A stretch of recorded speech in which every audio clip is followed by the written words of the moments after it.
البنت الصغيرة كانت بتاخد الست كل يوم على المطاعم علشان يجمعوا الأكل البايت. أول ما الضيوف يقوموا تجري البنت بالعلبة وتلم الأكل كله من الترابيزة بعناية وتختار أكبر قطعة لحمة وتحطها في طبق الست. وكل ده بسبب حريقة حصلت من 6 سنين. الست وقتها اتخنقت من الدخان وبقت عقلها تعبان، ومن ساعتها عايشين بس على جمع الزجاجات والأكل البايت. وفجأة عربية فخمة عدت بسرعة الست ووقعت على الأرض. الصورة اللي في إيد الراجل وقعت في حضنها. المساعد جري بسرعة وخدها منها وقال لهم ببرود ما يظهروش قدامه تاني، وركب عربيته ومشي من غير ما يبص لهم حتى. بس اللي ما كانش يعرفوا إن الست اللي قدامه دي هي مراته اللي بيدور عليها من 6 سنين. من 6 سنين وهي حامل وبتطبخ حصل تسريب غاز. الراجل كان لسه راجع البيت وجري ينقذ عيلته من النار، بس من الانفجار التاني وأغمى عليه. لما فاق قالوا له إن مراته توفت، وهو ما كانش يعرف إن دي كانت كدبة متعمدة.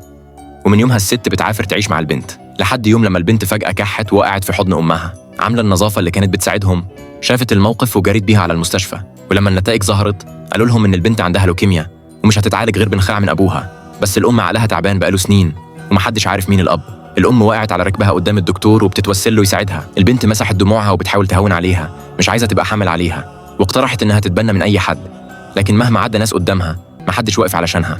وفي قمة اليأس الأم بصت على شاشة مول ولقت وش الراجل ظاهر. في اللحظة دي افتكرت أخيراً هو ده أبو البنت. خدت بنتها وودتها على الفيلا وقالت لها تدخل لوحدها. ساعتها جدة الراجل رجعت. أول ما شافت الست عرفتها وابتدت تزعق فيها إنها جت هنا. المساعد لاحظ حاجة غلط وفكر الجدة إن الست شكلها بقت مضطربة عقلياً دلوقتي. ساعتها بس الجدة وقفت، ولما وصلت للباب شافت البنت اللي شبه الراجل وهو صغير بالظبط. الشك دخل قلبها فوراً، بس لما سألت مين أمها البنت ما كانتش مصدقه إنها مش لقيت أمها. جريت من غير ما تفكر علشان تدور عليها. وفي الناحية التانية الجدة مسحت الأثر اللي على الأرض في منديل، وأمرت المساعد يعمل تحليل يشوف البنت ليها علاقة بالراجل ولا لأ. في نفس الوقت البنت فضلت تدور في المطر لحد ما وقعت قدام عربية الراجل. الراجل نزل وشاف وش مألوف، افتكر إنها جاية تنصب عليه تاني، زعقلها ببرود.